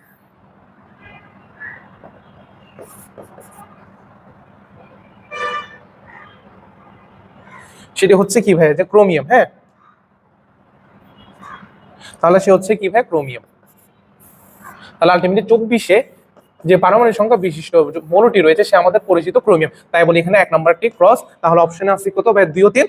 আমাদের তাও করে দেখি যে ডি অরবিটাল অর্ধপূর্ণ, ঠিক আছে, যেহেতু ক্রোমিয়ামে কত 3d5 আছে। হ্যাঁ, তারপর হচ্ছে নিউট্রন সংখ্যা 28, যে 24 52 - 2 করলে অবশ্যই 28 আছে। হ্যাঁ, অবশ্যই এখানে 2 ও 3। যদি তোমরা দেখো এই 3 এখানে বহুপদী সমাপ্ত সূচক একটি অ্যান্সার না, তাহলে বাকিগুলো আর পড়ার দরকার নাই। যদি অ্যান্সার এরকম থাকে তাহলে 2 ও 3 আমাদের এইভাবে অ্যান্সার দিয়ে দিবা। তাহলে ক্রোমিয়ামের পারমাণবিক সংখ্যা কত? জি ভাই, এটা চট্টগ্রাম থেকে 24। তার প্লাঙ্কের ধ্রুবকের মান কত?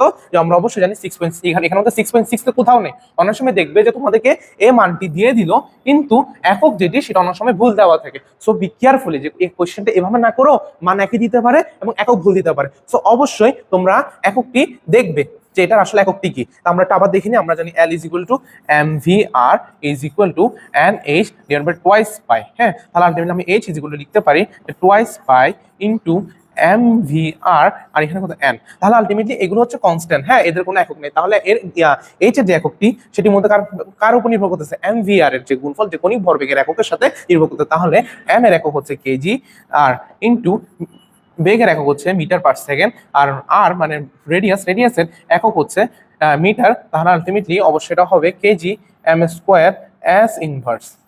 হ্যাঁ, আবার এটি একক অনেক সময় জুল সেকেন্ডও হয়ে থাকে। সো এর দুইটি একক অবশ্যই তোমরা খেয়াল রাখবে। তাহলে আলটিমেটলি এটার অ্যান্সার হচ্ছে ডি। তারপরে কিউ এ শেষ ইলেকট্রনের কণিক ভরবেগ কত? ও খুবই মজার, সেটি হচ্ছে যে n is equal to Q, তাহলে আলটিমেটলি ক্রোমিয়াম। তাহলে আমি যদি একটু দেখি 1s2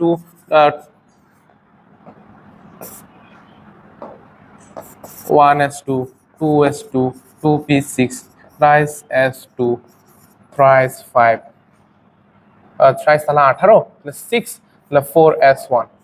তাহলে কি বলছে 19 কিউ 19 মানে এটা আমাদের পটাশিয়াম 19 এর শেষ ইলেকট্রনের কণিক ভরবেগ কত? তাহলে আমরা কণিক ভরবেগ জানি বোরের পরমাণুর ভর থেকে NH divided by twice pi. ঠিক আছে, দেখো ভাইয়া তুমি এটার মধ্যে এইভাবে নির্ণয় করতেছি। তাহলে দেখো এখানের মধ্যে n এর মান হচ্ছে 4। হ্যাঁ, তাহলে n এর মান আমি কত বসালাম? 4 বসালাম, তারপরে h বসালাম, তারপরে টোয়াইস পাই বসালাম। তাহলে আমার অ্যান্সার আসে 2h বাই পাই। তাহলে কত আসে ভাই? 2h by pi. তাহলে option C is the correct answer. তারপরে পরমাণুর n শেলে কয়টি উপশক্তি স্তর থাকে? তাহলে আমরা আবার দেখি কে এল এম এন।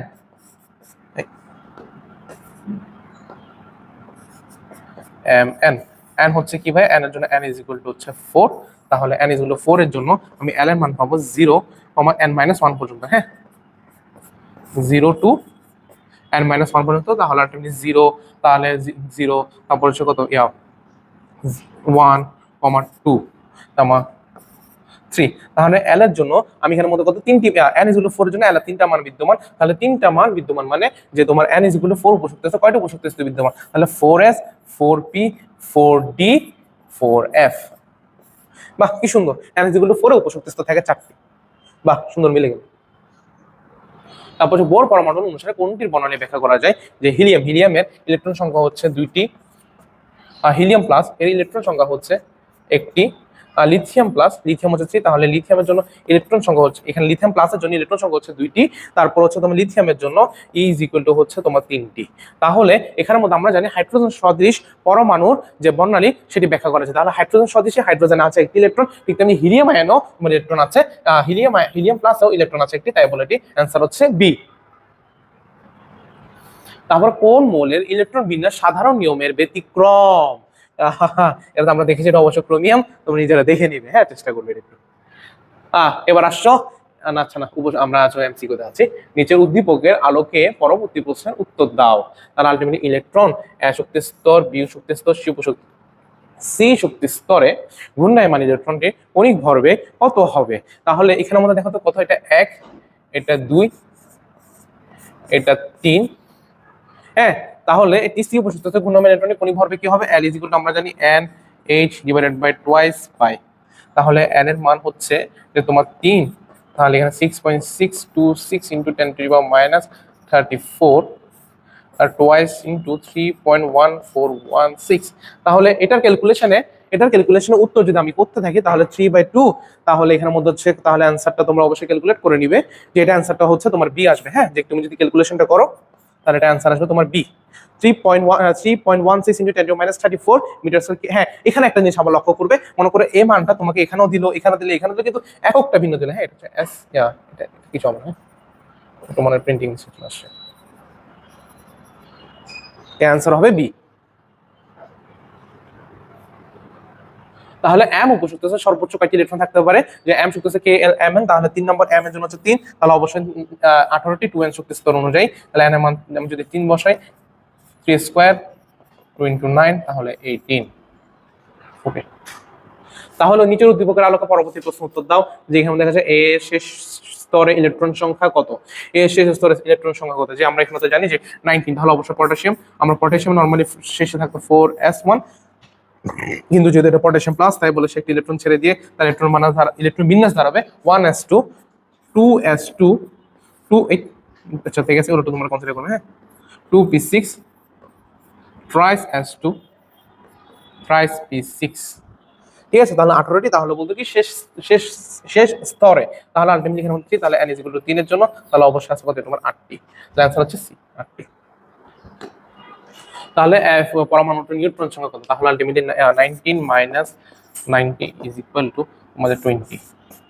आंसर হচ্ছে ইস পরমাণু নিউট্রন f9, না না একটু এখানে হয়তো একটু মিস্টেক হয়েছে, এটা f হবে না, বুঝা যায় না, এটা আমি বলে দিই, এটা হবে যে তোমার এটা আসলে এটা না, এটা হবে তোমার এটা 19 এখানে 39 হবে, হ্যাঁ যে এই পরমাণু নিউট্রন সংখ্যা কত, তাহলে এখানের মধ্যে অ্যান্সার তো মিলছে না, না নিউট্রনের সংখ্যা কত, আচ্ছা এটা একটা প্রিন্টিং মিস্টেক হয়তো বা, আচ্ছা এটা প্রিন্টিং মিস্টেক বা না হয়, আচ্ছা তাহলে এটাকে আমি যদি এফ করি, আচ্ছা তাও এখানে আসলে এটা প্রিন্টিং মিস্টেক স্কিপ করে আমরা, তাহলে O2 মাইনাসে প্রোটন সংখ্যা কত, তাহলে আলটিমেটলি প্রোটন সংখ্যা মানে হচ্ছে কি জানো, প্রোটনের সংখ্যা, এখন প্রোটন তো থাকে নিউক্লিয়াসে, কারণ প্রোটনে তো কোনো আদান প্রদান হয় না, তাই বলে প্রোটন সংখ্যা অবশ্যই কনস্ট্যান্ট থাকবে, যে অবশ্যই এখানে মধ্যে পারমাণবিক সংখ্যা 8, তাই বলে প্রোটন সংখ্যাও 8।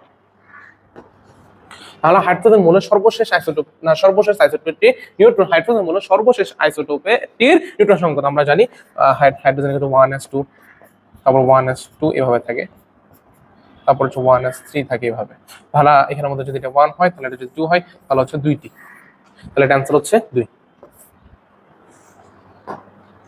তারপর হচ্ছে আয়রনে কতটি ইলেকট্রন আছে, যেহেতু এটা তোমার অ্যালুমিনিয়াম হচ্ছে আমরা জানি অ্যালুমিনিয়ামের পারমাণবিক সংখ্যা হচ্ছে 3, তাহলে আলটিমেটলি সে যে 3টি ইলেকট্রন ছেড়ে দেয় তার ইলেকট্রন সংখ্যা হয়, তাহলে তার ইলেকট্রন সংখ্যা হয় 10, তার ইলেকট্রন সংখ্যা হয় 10, তাহলে আলটিমেটলি আছে কত 10টি নিয়ন ইলেকট্রনের সমান, হ্যাঁ। তারপর হচ্ছে টাংস্টেন মূলের ল্যাটিন নাম কোনটি, অবশ্যই আমরা জানি ওলফ্রাম, একটু মনে রাখবে, হ্যাঁ তোমরা একটু দেখে নেবে মেন বইগুলো আছে। তারপর হচ্ছে নিচুর দীপকের আলোকে পরবর্তী প্রশ্নের উত্তর দাও, এই নিউট্রন সংখ্যা কতটি, আচ্ছা এটা মনে হয় ওখানে একটু সেটা বাই ডিফল্টে মিস্টেক হয়েছিল, হ্যাঁ এটা আমার এখানে আছে, যেখানে হচ্ছে 20টি।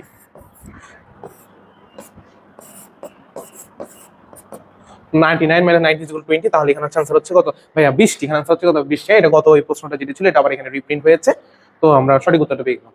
হাইড্রোজেনের কোন আইসোটোপে একটি মাত্র নিউট্রন রয়েছে,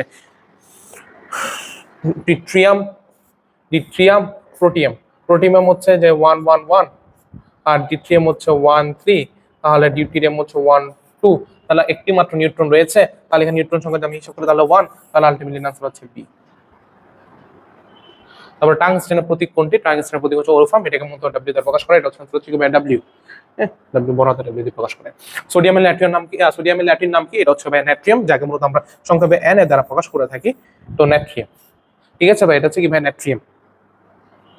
আচ্ছা হ্যাঁ, তোমাদের জন্য এটা খুবই গুরুত্বপূর্ণ জিনিস ছাড় আমি রেখেছি, তোমরা এটা অবশ্যই পূরণ করবে, এবং পূরণ করে অবশ্যই তোমরা একটা যে হোমওয়ার্কে অবশ্যই একটা ছবি দিবে, যেটা হচ্ছে তোমাদের জন্য তোমরা প্র্যাকটিস করবে। অবশ্যই আমি এগুলো উত্তরগুলো বলে দিয়েছি যে P35 রক্তের লিউকেমিয়া চিকিৎসায় টেকনিসিয়াম 99 হচ্ছে তোমার টিউমারের উপস্থিতি নির্ণয়ের ক্ষেত্রে, এটা অবশ্যই তোমরা পূরণ করবে, এটা পূরণ করলে হয়তো বা তোমাদের যে প্র্যাকটিসের জিনিসটা এটা হয়ে যাবে। এবার আসি আমরা সিকিউতে, আর সিকিউতে যদি আমরা আসি যে এখানের মধ্যে হাইড্রোজেন 1 আবার হাইড্রোজেন 3 মৌলে 3টি আইসোটোপের প্রথম আইসোটোপটি প্রকৃতিতে প্রাপ্ত পরিমাণ হচ্ছে তোমার 99.98, তার মৌলটা আপেক্ষিক ভর এত হলে, আচ্ছা ধরো দেখো আমরা দৃশ্যকল্প 1-এ আলোকে মৌলটির দ্বিতীয় এবং তৃতীয় আইসোটোপের প্রকৃতিতে শতকরা পরিমাণ নির্ণয় করে, এটি কিন্তু ভাই ঢাকা এই অধ্যায়ে আসা অন্যতম গুরুত্বপূর্ণ একটি, এটি কিন্তু বোর্ড রিপিটও এবার হতে পারে, তো তোমরা একটু দেখে নিবে। সো প্রথম আমরা দেখি গোটা সলভ করি। গো সলভিং ক্ষেত্রে অবশ্যই আমি প্রথমে জিনিসটা লিখে নিই, যেহেতু 3টা দিয়েছে, তো আলটিমেটলি আমি লিখে নিই সূত্রটা প্রথমে, আপেক্ষিক ভর নির্ণয়ের যে সূত্রটা রয়েছে সেটি, তো আমরা দেখি আপেক্ষিক সূত্র নির্ণয়ের যে সূত্রটি রয়েছে, আপেক্ষিক পারমাণবিক ভর ইজ ইকুয়াল টু, যেহেতু 3টে রয়েছে, P into M plus Q into N plus R into B, যাক নামেটা যে কোনো একটা র্যান্ডম সংখ্যা দিয়ে দিলাম আবার R ইন্টু B, হ্যাঁ। তাহলে আমরা একটু দেখি এখানের মধ্যে হচ্ছে কত যে P, হ্যাঁ P এর ক্ষেত্রে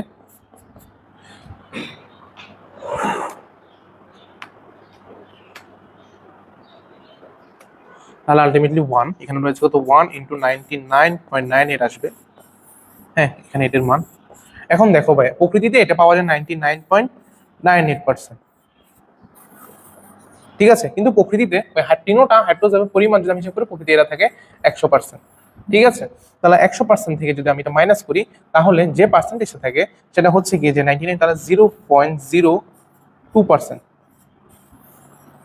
0.02%, তাহলে 0.02% মধ্যে কে রয়েছে ভাই? 0.02% মধ্যে রয়েছে তোমার H2 এবং H3। তাহলে মনে করি H2 আছে তোমার 0.2%-এর মধ্যে X, তাহলে H3 থাকবে তোমার 0.02 মাইনাস X%। আর এখান থেকে আমি যদি ইকুয়েশনটা সলভ করি 1.00025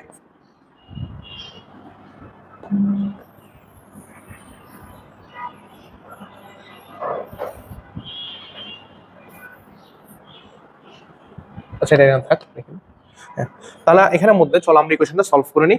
ইকুয়েশনটা সলভের ক্ষেত্রে আমি যদি দেখি যে আপেক্ষিক পারমাণবিক ভর কত দেওয়া ছিল ভাই আমাদের 1.00025 atomic per unit, 1 into 99.98 plus 2 into x, হ্যাঁ 23 ইন্টু 0.02 মাইনাস এক্স। এই ইকুয়েশনটা তোমরা যদি ক্যালকুলেটরে বসিয়ে দাও তাহলে তোমাদের অ্যান্সার চলে আসবে, এবং অবশ্যই তোমরা এটি সলভ করে এক্স এর মানটি পেয়ে যাবে, এবং ওই এক্স এর মানটি থেকে এটি বিয়োগ করলে এটি পাবে তোমার কত H2 এর মান। আর যদি তুমি ট্রিটিয়ামের মানটা বের করতে চাও তাহলে 0.02 মাইনাস এক্স করে যত আসবে তত তোমরা পেয়ে যাবে। তাহলে চলো আমরা আবার ঘ নম্বর কোশ্চেনে যাই। কি বলছে? ইলেকট্রন বিন্যাসের ক্ষেত্রে প্রধান শক্তি স্তরের সাথে উপশক্তি স্তরের সম্পর্ক দ্বিতীয় দৃশ্যের আলোকে ব্যাখ্যা করা যাচ্ছে। দেখি দ্বিতীয় দৃশ্যকল্প কি বলছে? ইলেকট্রন বিন্যাসের সাথে প্রধান শক্তি স্তরের সাথে উপশক্তি স্তরের সম্পর্ক দৃশ্যকল্প দিয়ে আলোকে বিশ্লেষণ করা। অবশ্যই আমরা সকলে পরিচিত যে একটা চার্টের সাথে কিন্তু আমরা পরিচিত যে মেন বি আমাদের রয়েছে।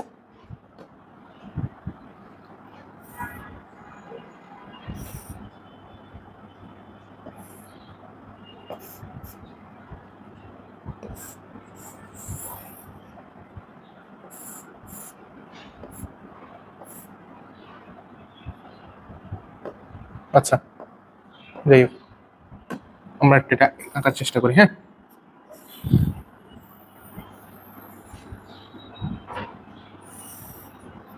এখানে দিব আমি এন এর মান, এখানে দিব আমি এল এর মান। আচ্ছা এটা একটু সুন্দর,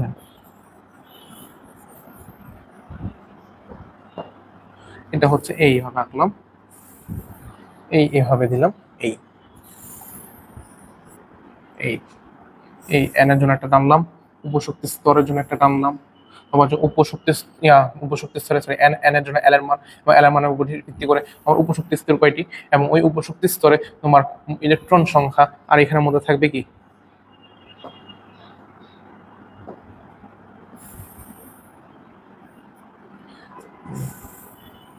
এখানে আছে এন, এল এর মান, তারপরে উপশক্তি স্তর,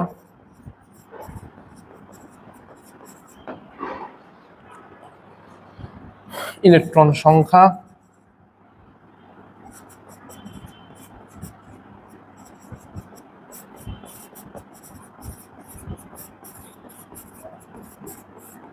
কোন সূত্র অনুযায়ী ভাইয়া? সূত্রটা যদি আমি একটু যাই, সূত্রটা হচ্ছে 2 ইন্টু 2L প্লাস 1। এই সূত্রটা অনুযায়ী এখানে কি হবে ভাইয়া? উপশক্তি স্তরে তোমরা ইলেকট্রন সংখ্যাগুলো নির্ণয় করবো, তারপর হচ্ছে কি যে এখানে মোট ইলেকট্রন সংখ্যা এবং 2n² অনুযায়ী ইলেকট্রন সংখ্যাটা আমরা দেখবো। তাহলে n = 1 এর জন্য আমি প্রথমে লিখি যে এটা = 1 এর জন্য l এর মান হচ্ছে 0 এবং উপশক্তি স্তর হচ্ছে s, তাহলে আলটিমেটলি এখানে 2, তাহলে মোট ইলেকট্রন হচ্ছে 2, তাহলে 2n² সূত্র অনুযায়ী এখানে মধ্যে ইলেকট্রন সংখ্যা কত থাকার কথা? 2 থাকার কথা। ঠিক তেমনি n = আমি যদি 2 এ যাই, যেখানে মধ্যে l এর জন্য দুটি মান পাবো, l এর জন্য হচ্ছে আমি কত দুটি মান পাচ্ছি, একটা হচ্ছে কত তোমার 0 আর একটা হচ্ছে 1, তাহলে এখানে উপশক্তি স্তর এখানে হচ্ছে এটা s, এটা হচ্ছে p। ইলেকট্রন সংখ্যা অনুযায়ী এখানের মধ্যে হচ্ছে 2টি, আর এখানের মধ্যে ইলেকট্রন সংখ্যা হবে কত? 6টি, সর্বোচ্চ ইলেকট্রন ধারণ ক্ষমতা। তাহলে মোট তোমার ইলেকট্রন ধারণ ক্ষমতা সেটি হচ্ছে 6, 6 2 8, আর 2n² সূত্র অনুযায়ী 2 × 2² = 8, n = 2। ঠিক তেমনি n = 3 এর জন্য আমরা একটা বক্স করব এবং দেখবো যে n উপশক্তি স্তরে যে উপশক্তি স্তর এই সূত্রটা দিয়ে যে মোট ইলেকট্রন সংখ্যা ঠিক তেমনি 2n² শক্তি স্তরে যে মানটি পাচ্ছে এটির সাথে মিলে যাচ্ছে। এবং এই চারটি আমরা এখানে NH গুলো 3 এর জন্য তোমরা নিজেরা করে নিবে, NH গুলো 3 এর জন্য তোমরা নিজেরা করে দিবে, তাহলে এখানে দেখবে এখানে দুটোটির মধ্যে অ্যাকচুয়ালি 18টি আসছে। আর এটাই হচ্ছে কি উপশক্তি স্তর এবং প্রথম শক্তি স্তরের মধ্যে ইলেকট্রন বিন্যাসের সম্পর্ক। চলো আমরা দেখে যাই। আর এটা হ্যাঁ ঠিক আছে, এটা আরেকটি গুরুত্বপূর্ণ কোয়েশ্চেন যে প্রকৃতির পরিমাণ পাওয়া। দেখি আমরা ক নাম্বার কি বলছে, 1 নং উদ্দীপক হতে মোলের গড় আপেক্ষিক পারমাণবিক ভর নির্ণয় করো। তাহলে এটা আমরা কিছুক্ষণ আগে দেখেছি যে সূত্রটা, আমরা দেখি যে গ নম্বর কোয়েশ্চেন আমরা অ্যান্সারে যাব। আপেক্ষিক পারমাণবিক ভরের ক্ষেত্রে আমরা এটা হবে 78 ইন্টু ভর সংখ্যা 44 প্লাস 14 ইন্টু 46। প্রথমে আগে সূত্রটি লিখে নিবে, ঠিক আছে, তারপর ক্যালকুলেশনে যাবে। তারপর 8 ইন্টু 53, তাহলে এখানে 100। এবার তোমরা ক্যালকুলেশন করে নিবে, যত আসে ওটা হচ্ছে অ্যান্সার।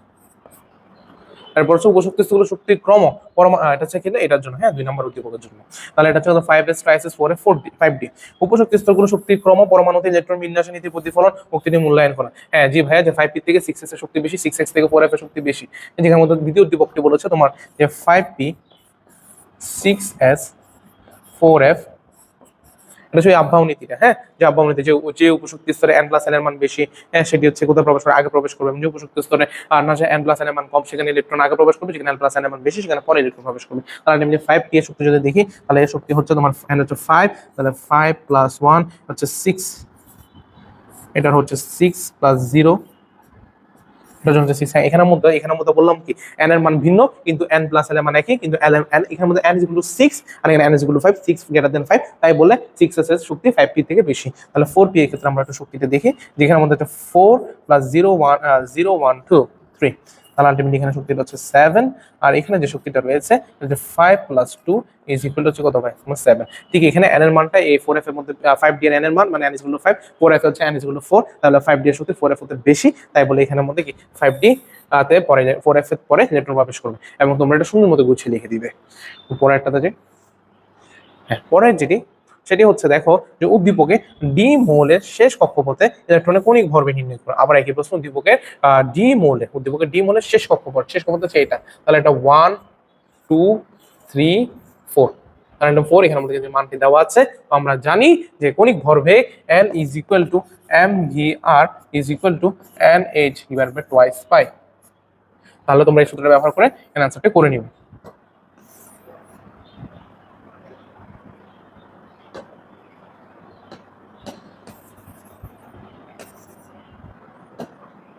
তারপর উদ্দীপকের ডি মোলে ইলেকট্রন বিন্যাস 2n শক্তি 2n² সূত্র অনুযায়ী ব্যাখ্যা করা যায় না, বিশ্লেষণ করো। আচ্ছা দেখি ডি মোলের যে প্রোটন সংখ্যা হচ্ছে 19, প্রোটন সংখ্যা যেহেতু 19 তাহলে ডি মোলটা হচ্ছে তোমার আমাদেরকে পটাশিয়াম। তোমাদেরকে বলেছিলাম না যে এটা সিকিউ তো অবশ্যই আসে, দেখলে চলে এসলো, হ্যাঁ দেখলো এখানের মধ্যে কি এটা চলে আসছে এখানে। তাহলে আলটিমেটলি পটাশিয়ামের ক্ষেত্রে 2n² কত 3 তে NH = 3 তে থাকার কত 18টি, কিন্তু এর দেখা যায় কি এর NH = 3 তে থাকে কত 8টি। কেন ভাইয়া? বিকজ আবহাওয়া নীতি অনুযায়ী কত 3d এর শক্তি 4s হতে 3d এর শক্তি 4s হতে কত ভাইয়া বেশি, তাই বলে ইলেকট্রন আগে 4s এ প্রবেশ করে, তাই বলে এখানে 2n² সূত্রটি প্রযোজ্য নয়। তো তোমরা এটা খুব ভালো মতো গুছিয়ে লিখে দিবে। এই আরেকটি গুরুত্বপূর্ণ প্রশ্ন, যে তোমার উদ্দীপকে বি চিত্রে মূলটি একটি পরমাণুর ভর 11.719 × 10⁻24 গ্রাম হলে এর আপেক্ষিক পারমাণবিক ভর নির্ণয় করো। তো একটি পরমাণু ভর দেওয়া থাকলে আমরা আপেক্ষিক পারমাণবিক ভর নির্ণয়ের যে সূত্রটি জানি সেটি হচ্ছে আপেক্ষিক পারমাণবিক ভর একটি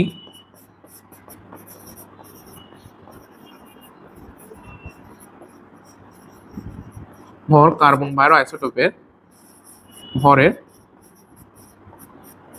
12 অংশ।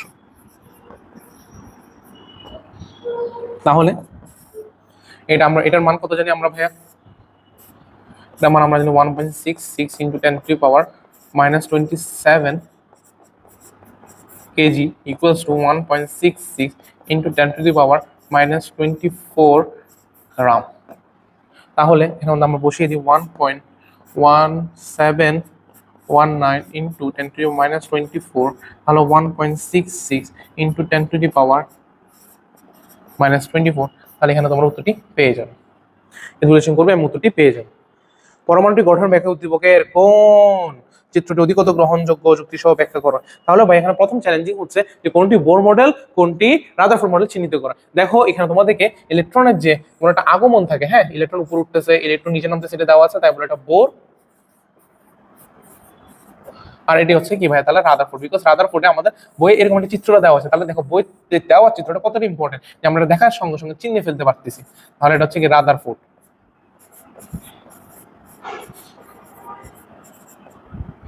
রাদারফোর্ড পরমাণু মডেল। তাহলে অবশ্যই আমরা জানি রাদারফোর্ড পরমাণু মডেল এটা হচ্ছে সৌরজগতের সাথে তুলনা করা হয়েছে, যেটি কিনা ভুল। তারপরে এখানের মধ্যে তোমার কক্ষপথ সম্পর্কে কোনো ধারণা দেওয়া হয়নি, কক্ষপথ আকাশ সম্পর্কে, কিন্তু বোর মডেলে বলা হয়েছে কোনো অনুমোদিত বৃত্তাকার কক্ষপথে কেন্দ্র করে ঘুরে এবং এরা তোমার ওই কক্ষপথে থাকাকালে ইলেকট্রন শক্তি ত্যাগও করে না, শক্তি গ্রহণও করে না। তাই বলে এক্ষেত্রে ম্যাক্সওয়েলের তড়িৎচুম্বকীয় তথ্যটাকে এটা ভুল প্রমাণ করে। হ্যাঁ, তাই এখানে পরমাণু অস্তিত্বটা সঠিকভাবে ব্যাখ্যা করা যায়। এখানে কণিক ভরবেগের ধারণা দেওয়া হয়েছে, রাদারফোর্ড পরমাণু মডেলে ধারণা দেওয়া হয়নি। তারপরে এখানের মধ্যে হচ্ছে তোমার ইলেকট্রনে উপশক্তি স্তর হতে উচ্চ শক্তি স্থানান্তরে, শক্তির বিকিরণ, তারপরে শক্তির শোষণ এবং এর মান নির্ণয় কিন্তু সংক্রান্ত সমীকরণ দেওয়া হয়েছে, যেটা এখানে রাদারফোর্ড পরমাণু মডেলে দেওয়া হয়নি। এখানের মধ্যে যে হাইড্রোজেনের সদৃশ কোন একটা ভাবে পরমাণু বর্ণালী ব্যাখ্যা করা যায়, কিন্তু রাদারফোর্ড দিয়ে কোনো কিছুর বর্ণালী ব্যাখ্যা করা যায় না। তাই বলে বোর পরমাণু মডেল রাদারফোর্ড পরমাণু মডেল থেকে অধিকত গ্রহণযোগ্য। এগুলো তোমরা একটা পয়েন্ট আকারে লিখে নিবে। শেষ। সো আজ এতটুকুই। সো তোমাদেরকে থ্যাংক ইউ এতক্ষণ থাকার জন্য।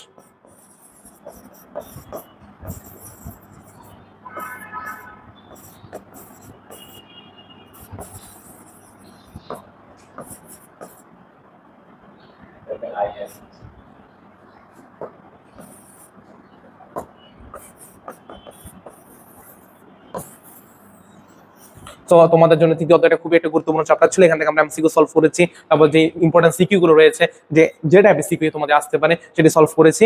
তো আশা করি তোমাদের এটি খুবই হেল্পফুল হবে এবং তোমরা অবশ্যই এই যে এমসিকিউ গুলো দিয়েছে এবং সিকিউ গুলো দেখেছো তোমরা যে প্র্যাকটিস করে যাও, আশা করি তোমাদের পরীক্ষায় অবশ্যই এখান থেকে কমন আসবে। তো আসসালামু আলাইকুম, সবাই ভালো থাকবে। তো পরীক্ষার জন্য শুভকামনা।